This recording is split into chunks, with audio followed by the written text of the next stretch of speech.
Let me tell you a story about a young woman almost a lifetime ago. It seems that in his bid to become the next Prime Minister, Rishi Sunak is keen to present us with a narrative. So let's unpack the story he's trying to sell us. She boarded a plane armed with hope for a better life and the love of her family. The irony of using immigration as the foundation for his story when the Tory government plans to ship Ukrainian refugees off to Rwanda is rich. Anyway, carry on, Rishi. This young woman came to Britain, where she managed to find a job.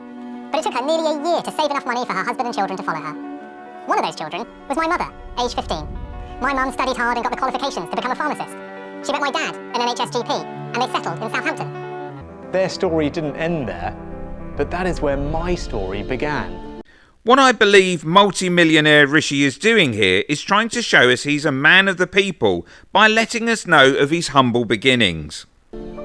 Family is everything to me, and my family gave me opportunities they could only dream of. But it was Britain, our country, that gave them and millions like them the chance of a better future. I'm going to take you away from Rishi's promotional ad for 1 second and introduce you to neoliberalist advocate Milton Friedman. People who are here now, they are like my mother, mostly immigrants from a distant country. They came here because they liked it here better and had more opportunities. A place like this gives them a chance to get started. They're not going to stay here very long or forever.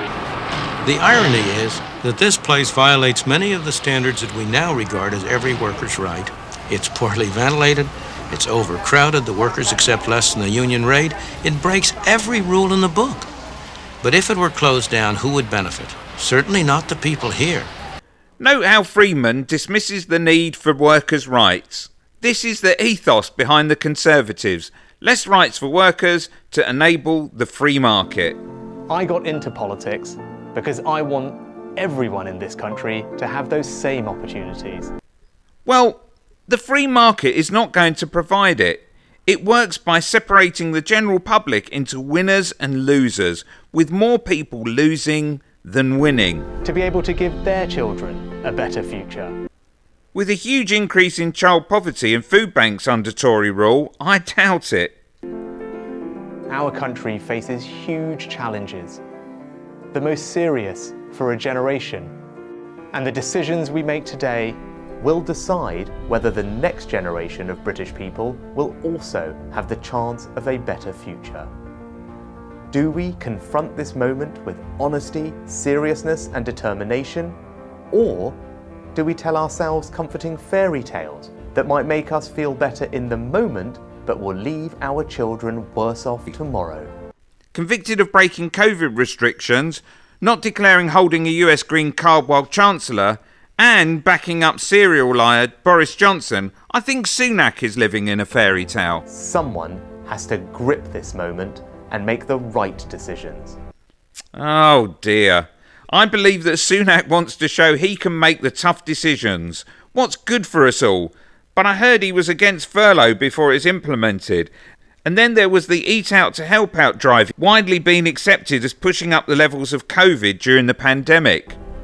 That's why I'm standing, to be the next leader of the Conservative Party and your Prime Minister. I want to lead this country in the right direction. I ran the toughest department in government during the toughest times when we faced the nightmare of COVID. My values are non-negotiable: patriotism, fairness, hard work. Do you really believe this? What about the lies and cronyism? We've had enough of division.